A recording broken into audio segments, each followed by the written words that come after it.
Not a good few days for the Chiefs, starting with Sunday's loss at the Saints in the preseason opener. The Chiefs starters looked sluggish, and it was a terrible finish by the reserves with a late interception that led to a Saints game-winning field goal.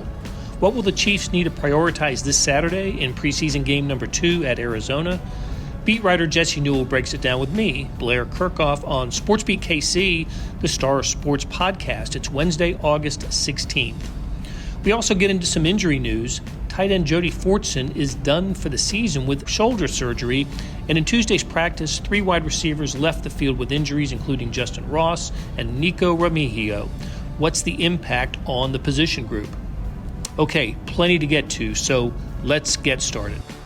Jesse, as I planned the podcast, I thought this time we would just talk about what we saw in New Orleans in the preseason opener, and then what we expect to see in preseason game number 2 at Arizona. But then some events started happening and news started happening, so I guess we should start there. We'll get to the preseason games, but there's some injury news for the Chiefs. It hasn't been a good couple of days for the Chiefs, and including losing a player. The piece of news that sort of just snuck up on everybody.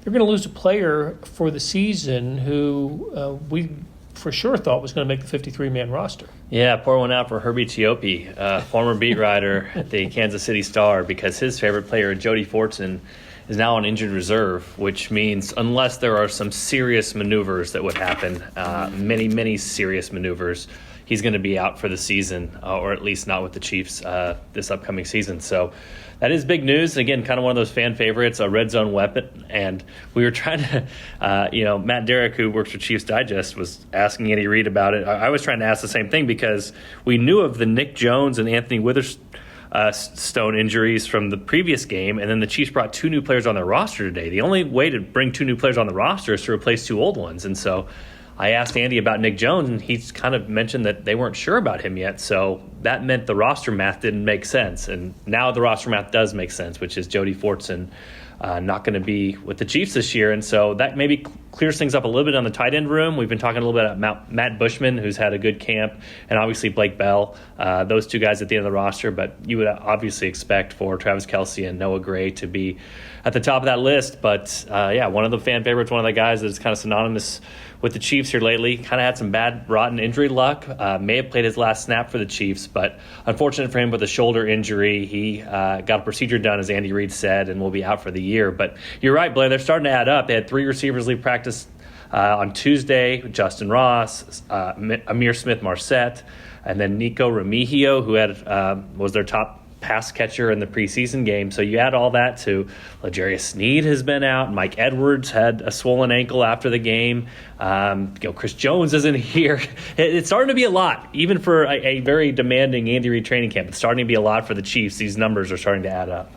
Let's go back to Jody Fortson for a second. He played in 13 games a year ago, got a start, caught a couple of touchdown passes. Let me call up his career numbers just to 2 years with the Chiefs. 14 catches, 155 yards, and 4 touchdowns. That's my guess off the top of my head, Blair. Is that somewhere close? It's almost like I wrote about this. I can say you're not looking at my screen, but you saw it on your screen just a little while ago. But that's right, 14 receptions in his career, 4 touchdowns, 11.1 yards per reception. And as you said, a bit of a fan favorite. Just because of his potential. He really did flash upside. Good size guy, as you 6'4", 225. You'd expect a tight end to be a big guy. I can remember most of these touchdowns that he had for the Chiefs. I certainly remember one in Washington a year ago. But I always thought he had the potential to be a weapon, a tight end weapon, but not going to happen this year for him. Yeah, one of those training camp darlings. I know that's kind of why our own Herbie Teope kept talking him up, is because he saw him in training camp and said this guy can play. But unfortunately, it happens this way for some guys, which is even last year, struggled to remain healthy for the entire season. He was put on injury reserve late last year. But some memorable catches. You mentioned the route out of the backfield against the Chargers was a big play where Mahomes hit him in stride, one of the best Mahomes passes from last year. but just sort of an unfortunate thing. And so this might be the way that the story ends for Jody Fortson, at least in Kansas City. It's too bad, but again, the Chiefs have some depth there. They probably feel pretty good about their tight ends and the guys that are in there, and so everything will continue to march on. Played in the in 2 playoff games last year, played against the Bengals, and had 13 snaps in the Super Bowl victory over the Philadelphia Eagles. Let's return also to the wide receivers. It's a position group of depth. So injuries at that position group, at least, won't seem to have a big impact. However, Justin Ross has had a nice camp. Nico Remigio has had a terrific camp, an undrafted player out of Fresno State, and spent his first 4 years at Cal. And Smith Marset, did I pronounce that right? Yeah. Smith Marset has flashed a little bit. So Ross had been running mostly with the second team, but had got some first team snaps as well. I don't know how serious this injury is. We don't know how serious any of them are, to be honest with you. We're recording this on Tuesday, and all of them happened today. But they did leave the field in a golf cart. That doesn't mean they were carted off the field, but they did leave the practice area in a golf cart, which is standard procedure. Yeah. Injured players don't walk themselves up the hill. They go in golf carts. So don't be fooled by the language, right? They didn't get carted off the field. I want to be really careful about that, because once somebody tweets out carted, then that gets picked up by like NFL accounts that hear carted and think, okay, the guy broke his leg in 7 spots. Like you would see on a televised game where the guy gets in the back of a golf cart. Absolutely. But the setup here in St. Joseph is the practice fields are down a hill. And so to be able to get back up to the medical tent where they have x-rays and things like that, you have to go back up the hill. Well, even if you sprained your ankle, it's not going to be fun going up a hill to go do that and walk yourself up there. And frankly, if you can walk yourself up there, you probably should still be practicing. You know what I mean? So when these guys get, quote, carted, it's not really carted. It's they are having a cart, much like a cart takes me down to practice as well as a media member. You get carted. I get carted down too. And then my wife's not worried about me. So yeah, they got, quote, carted up. But again, they're in the front seat. They're walking to the cart. I'm no doctor. I'm not. But Justin Ross was walking around in the medical tent when they were looking at him. It looked like some sort of leg. Andy Reid said hamstring or sort of lower leg, but it did not look severe. So, I mean, again, it's hard to read context into these things. And once again, I'm not a doctor. They could come out later this week and say that something more serious is there than we knew before, but this did not look of the serious variety for him. So I would not anticipate him being out very long, if at all. Maybe he'll be back for even practices later this week. But you're right. I mean, Andy Reid and the offense, they made a concerted effort to get Rashee Rice and Justin Ross with the first team today just to get those guys snaps with Patrick Mahomes. So I think after that preseason game, after what they saw from them, they sort of know what they have in some of the veterans. They want to be sure to get those guys in there to see what they've got. So I'm looking at a depth chart. I tend to look at ESPN's Chiefs depth chart more than the Chiefs depth chart. The starting wide receivers, and this is pretty, is in line with what we were thinking. Sky Moore, Marquez Valdez-Scantling, and they have Kadarius Toney in the third. Of course, Kadarius Toney's out with his knee injury. And then on the second team, Rashee Rice, Richie James, Justin Watson.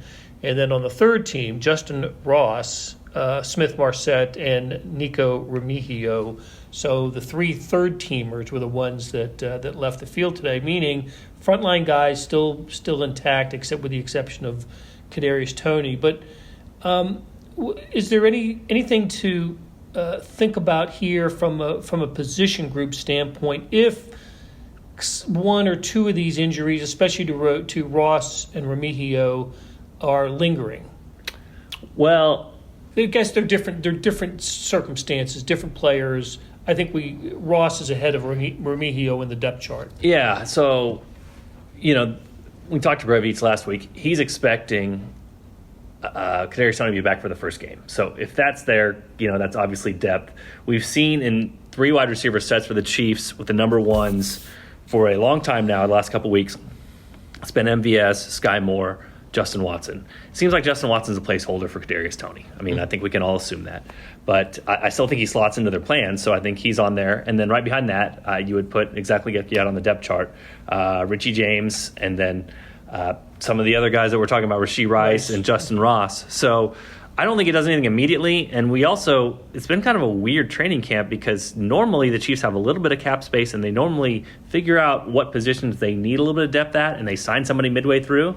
This has been the exception, and part of that might be the Chris Jones holdout that's going on and how the Chiefs don't have much cap room. That would clear them some cap room, but that long-term agreement has not happened and potentially will not happen before this season starts. As long as this goes on, potentially it won't. So I think they're okay there. And the other part about this is sort of what Andy Reid always talks about these preseason games, which is you get a chance to see how these guys perform with the lights on, and it gives other guys opportunities out there. I mean, we have to mention like a Kakoa Crawford, who we didn't really see much from in training camp, didn't stand out too much, but has a great catch in the preseason game for a touchdown. And all of a sudden you're like, hey, that might be on the radar. Same thing as, if you're looking at Khalif the Thief Halasi, who comes in there and makes the best catch of the day for the Chiefs, who is, a cornerback, comes up and goes two hands, high points it, and he was celebrating that catch, and he should, because that's the same thing. We didn't hear much about Khalif the Thief or really see much from him early on, but now I'm sure he's going to get some reps with the twos or maybe even the ones to see how he does. But this is really what happens in these camps is the further you go down, the more these guys have an opportunity to come in and show potentially what they can do. And if those guys are out a long period of time, some of those guys, then it opens up opportunities for other guys to step in there. And we've mentioned this to the Chiefs. So it's kind of the contradiction of the season, which is overarchingly, you would feel like their receivers aren't as good as the rest of the NFL's, but depth-wise, you would feel like 5, 6, 7, 8 are pretty good. So that leaves them in a pretty good position, especially if at least one or two of these injuries aren't as severe as they're not the severity that we think they are. They're probably not going to keep these guys out long-term, or at least not all of them out long-term. Jesse, with the pronunciation of the day, Khalif Halasi, is that right? I've heard it in radio. I did listen to his pronunciation guide from the Chiefs today, so I tried to listen to it a few times, get it into my memory bank. But also with radio, and this goes for Podcast Blair, you're supposed to say it and then not trip on it, and that way everybody's confident that you said it right. So, that's really the key in all this. Good to know. Note to self, don't trip over names. Okay, let's before we get off of this topic, just a final word on Remigio. What led the Chiefs in receptions at New Orleans with 71 yards. That also led the team, and he had a couple of really nice catches. One, I think, I still can't tell by looking at the replay with the action slowed down if the ball was tipped.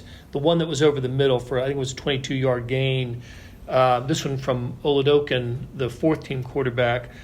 Whether it was or not, it was great concentration. He had to adjust his body a little bit, made a great catch, and also came up with a 24-yarder on a 3rd and 12.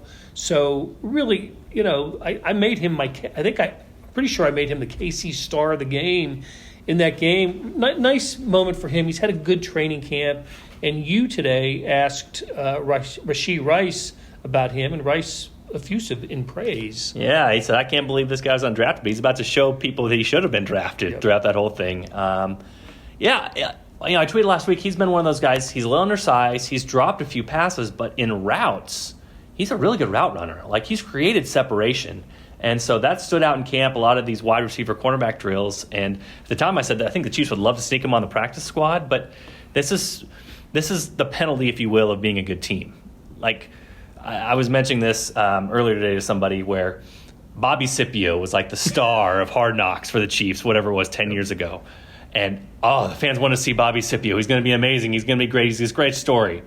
And then in the regular season, he was nothing. You know what I mean? And that's what happens in training camp. Sometimes guys, you get enamored with them and they look great. And the difference is if you're a team that just won the Super Bowl, that's a luxury but not a need, because you have depth and potentially you can't use that guy. So that's what Andy Reid always talks about. Like, not only are you competing in the preseason for potentially a job on the Chiefs, you could be competing for a job on one of the other 31 rosters. And so the Chiefs, by being a Super Bowl team, this is how you won it. A guy like Nico Remigio, if he impresses in training camp, impresses in the games, you might not keep him. Maybe you can see him in your practice squad. You might not be able to keep him, and that's just the way it goes because you have a good roster and things are set on your roster. That's a positive, not a negative. Now, The other part of that is that if he kept showing out, if he kept impressing, the Chiefs would probably have some hard discussions inside their building about how do you keep him, or is there a way to do it? And we'll see with his injury. I mean, it would not be beyond any team in the NFL to do this, a la Justin Ross last year, where he comes in,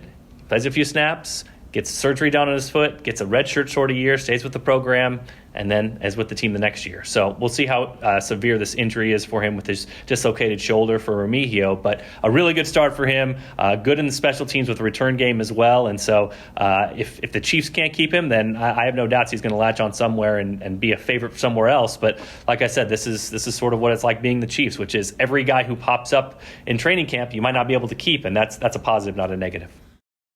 Okay, let's talk about the game. You were in New Orleans, and I know this because I was sitting next to you. I was going to say, you were in New Orleans. So, in addition to getting some good jambalaya, we watched the Chiefs fall to the New Orleans Saints 26-24, and I thought the beginning and the end stunk for the Chiefs. The middle, there's some nice things to talk about, including Remigio, but what's the biggest takeaway from preseason game 1 for the Chiefs, and how can it be applied to preseason game 2?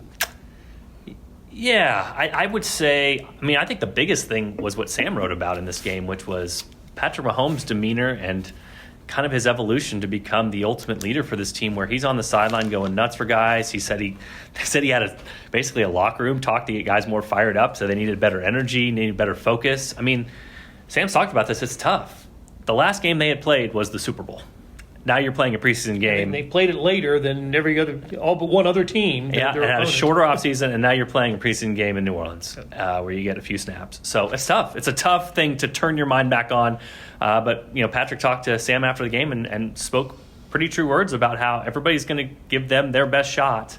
And if you don't come out focused every single time, you're going to get it from these other teams who are motivated to come out and knock you off now that you are the big dog. So I thought that was very interesting, and I just don't think it's something that we see from Patrick Mahomes 2 or 3 years ago. But now he is so ingrained into the culture and what this team is about that you saw everybody reflect. You saw MVS on the sideline jumping up and down. You saw other guys, teammates coming on the field to be able to celebrate with the second and third team. So pretty important. First team, like you said, not very good. I think they will try to be better this next game just to get some good vibes heading into it. Defense, some secondary breakdowns. Not very good pass rush without Chris Jones in there. Offensively, we did a details video that you guys can check out on the Star coming up here this week. But looking at the 2 tackles, Donovan Smith was a highlight. He had a lot of very good graded plays there. Took some short sets, was stopping pass rushes, good in the run game. Juwan Taylor, good in the pass game, not as good in the run game. So it's stuff that needs to be cleaned up. This is the same thing we would have seen like with some of the Pro Football Focus grades last year, where he did not grade very highly. He would not graded very highly in this game either. So that's something to monitor. But outside of that, I think that the positives for the Chiefs was that middle portion. You saw some playmaking from Shane Buechele. You saw some Richie James highlights, and you saw some second-teamers on defense, like we talked about, Khalif the Thief, making plays in there and going to make some very hard decisions for the Chiefs that they're going to love to have to make, just knowing that there's some real talent on their roster, down the roster, from the starters and the second-teamers. I had more confidence in Taylor than I did Smith in terms of new tackles going into the game, and Smith was I've seen that end zone up from above view, really impressive. The one where Patrick Mahomes took off running, he actually escaped a really clean pocket. And so in a normal game, he gets the first down. And that's right. And that's what I'm sure in his brain he's thinking, I see 4 yards, I'll go get 4 yards. But that was a really clean pocket for the Chiefs, and that was probably the highlight for one of the highlights for Taylor, but definitely a highlight for Smith, who took his man and chucked him to the ground on a pass block. You know what I mean? Like, usually pass block, you're kind of doing a dance backwards. No. He finished that thing, and he chucked someone to the ground, a defensive end there. So, that was really good for him. And like I said, you just don't know with this, and the signing, I think, raised a lot of eyebrows. But if you look at the track record of Donovan Smith, got better every single year as a Tampa Bay Buccaneer in terms of PFF grade until last year, where it's pretty notable he was playing with injuries and was playing through injuries, and these guys do that a lot. So he's still not that old, 29, 30, and if he is the kind of guy that he looks like at this point and remains healthy, the Chiefs got themselves one whale of a steal, especially to play left tackle. Yeah, So the starters played on defense. They played the first two series, and of course Derek Carr went down and scored easily. Then Jameis Winston, the backup quarterback for the Saints, also with a touchdown pass, and Patrick Mahomes played the first series. We just his day ended on the play that you just described, the quarterback keeper, where he comes up short. Then they come up short on the fourth down. Yeah, one more play. One more play. I'm sorry, that's right. One more play. They come up short on the fourth down. Now, of course, you wrote about that, and that was an interesting to have Smith and Taylor lined up side by side on the left side, and the play should have gone to them. That's where the strength was, and yet Blake Bell didn't. Everybody's talking about Blake Bell should have gone left. Instead, he seemed to go right. I don't think he actually got to do much of anything. I thought Colin Saunders was in on him pretty quickly. I'm not sure he certainly didn't have time to make an adjustment on that play. Yeah, well, and Andy Reid even talked about it a little bit more today, but he talked to me in the post-game press conference about it when I asked him, and just said, you can't work on those things live. And what he means by live is in training camp with full contact, because it's a play that could get guys injured. So you sort of work on it in meetings and kind of think about it, but until you get out there on a Sunday, then that's really where you're kind of going with it. So yeah, the strength of the Saints defense was definitely lined up on that right side, and there was only one guy, I think, between the center and the right tackle or the left tackle on the other side, but the Chiefs ran it right into the strength of it. So Andy Reid said again today, going back to the drawing board, I would be surprised if they don't have more answers for this in the regular season. Again, it's sometimes preseason is what it is. They don't game plan much. We heard Andy Reid talk about that today, where you don't go in going, okay, these are my 5 quarterback sneak plays so that I can be ready to beat the Saints in preseason game 1. I mean, sometimes it just, the old cliche, it is what it is. Like, you're going to roll out there with what you got. And it didn't work for the Chiefs, but I think they'll have more ready for the regular season, because they know that short yardage was an issue a year ago, and they certainly know if they're going to be successful with it this year, much like the Eagles were last year, and use it like the weapon that the Eagles used it last year, that they need to get better, and they potentially need a few more ideas to get that 1 yard. I wonder if we're going to see more teams do what the Eagles did last year. The tush push, man. You got to get it in there. Yes. Chiefs certainly would be reluctant to do it because of the injury Mahomes suffered on that, not a push, but a quarterback sneak at Denver a few years ago. I think you need to have a squatting competition with the Kansas City Chiefs, because Andy Reid is not hesitant about putting defensive players on offense, about putting anybody on offense, really, in the fullback position. Today's practice, we saw Travis Kelce in the fullback position. So, I mean, he'll do weird things. It's just, who wants that assignment? Like, who has sure enough hands and can squat like 600 pounds like Jalen Hurts can? If you find that guy, it doesn't have to be Patrick Mahomes. You just put him under center and then get a couple people to push him in the tush and hope you get that 1 yard. But that really is why Jalen Hurts makes it look easy. Obviously, Jason Kelce helps, and that interior line for the Eagles helps. But a dude that is thick in the thighs and can move forward and gets a little boost from behind, that makes that play a little bit tougher than it even looks, or a little bit easier than it even looks, just because the Eagles ran it with such success last year. So Andy Reid will tell us on Thursday what his plan is for playing time in the second preseason game. But this is probably the game in which the starters would have their most the most snaps, right? I'd say maybe 2 series for Mahomes in the starting offense. In fact, listen, the starting offense was actually on the field for the second series when Blaine Gabbert came in. Just Blaine Gabbert was the only difference. But I suspect that Mahomes will play a couple of series. I think he will. Chiefs are one of the I don't know if it's a minority, but not every team plays at starting quarterback at all during the preseason. The Chiefs certainly do, and history tells us that this will be the game in which Mahomes will have his most extensive playing time. Andy Reid will tell us on Thursday, but then you can't even trust what he says, because every quarterback is going to get a quarter last Sunday, and 3 quarterbacks had played by halftime. So that's just the way it is sometimes. I wanted to get your thoughts on just 1 or 2 guys. I think we've probably talked about it in some way who played well enough in the after the starters were out and before the interception at the end of the game that led to the Saints game-winning field goal, and the expression of Mahomes captured on social media. He was really, you could tell he was kind of ticked off about the interception at the end. Mm-hmm. But anyway, did anybody stand out? Anybody we should be keeping an eye on this weekend based on their play in New Orleans. I was trying to think of second stringers potentially. I think we mentioned quite a few of them, whether it was Khalif, Echo Boydo again, fighting for a roster spot in that secondary. The receivers are always just going to be, it's always going to be a topic. Who's going to emerge out of there and how healthy these guys are.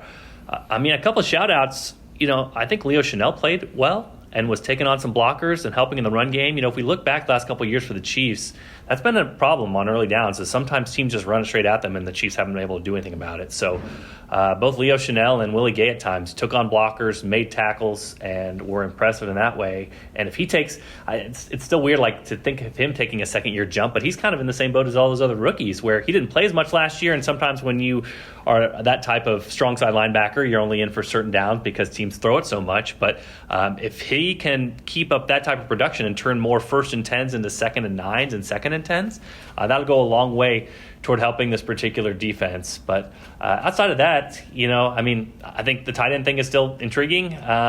Blake Bell, Matt Bushman, what's going to happen there? Who's going to emerge there? And then we'll continue to sort of watch the offensive line as it goes. I think Lucas Niang had a pretty decent game in this one, but is he fighting for a roster spot? We've seen Wanye Morris. He had the most snaps in the game, going left side, right side. How is his development? That could be kind of something to look for the long-term future of the Chiefs. And then the other one that was kind of fascinating today is Deneric Prince did not get much action in that game, and Andy Reid was asked about that today and said he's kind of fighting his body, which honestly makes sense a little bit because he was doing everything over the summer because guys weren't there. Again, Isaiah Pacheco's had the yellow jersey and or hasn't been at summer workouts, and then they were working the heck out of him early in training camp here and really liked what they saw. So I think they still have high hopes for him, but the fact that he might have hit a little bit of a wall here when it comes to training camp. Can they get him more action? Can he see more? Again, maybe we're pumping the brakes just a little bit on his immediate production, but like I said, I think the Pacheco path from last year is still there, where you start as the kick returner, you get a carry or two sprinkled in there, you see where it goes from there, and we've talked about this. Deneric Prince has really good hands, so maybe they can utilize him in the pass game as well. I think we all have started to hit a little bit of a wall in St. Joe, and this will be our last week at training camp. So a couple more days in St. Joseph for the Chiefs before they head off to Arizona for preseason game 2, and then practice returns to Arrowhead Stadium. Jesse, I'm glad you mentioned Wanye Morris. He's going to have the last word on today's SportsBeat KC. I got to speak with him in the locker room after the game and just asked him about his first game in the NFL. I think you'll enjoy this. Congratulations, first NFL game. How did it feel? Man, it was surreal, man. I had to calm myself down for a minute because, those first nerves, you get out there, you do this so long and still you get those nerves like you just started the game.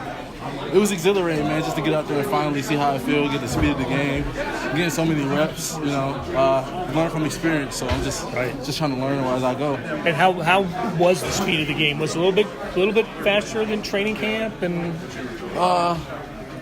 no. Yeah. We're known for having a really hard training camp. Right. So I feel like our training camp really prepared me for this. Definitely, you get longer drives in different situations because it's unpredictable what's going to happen.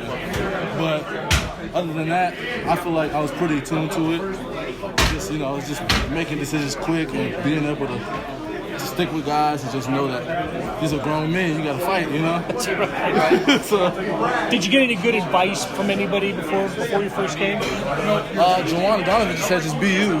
Just go out there, be relaxed, and just be you because it's gonna come to you really quick. He told me I was a pretty quick learner, and I catch on to things pretty well. So just go out there and trust my instincts. Very good. All right, Whitey. Thanks so much. No Congrats, problem. man. Thank you.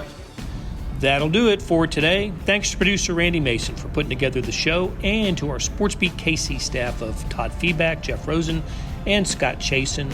Tip of the cap to Jesse Newell for sharing his insights. Morning Sports Edition is the place to keep up with the Chiefs, Royals, KU, Mizzou, K-State, Sporting KC, the KC Current, and all local sports, plus national and international stories like the World Cup. Check it out at liveedition.kansascity.com. Thanks for listening, and we'll be back soon with another SportsBeat KC, where we talk sports in and around Kansas City.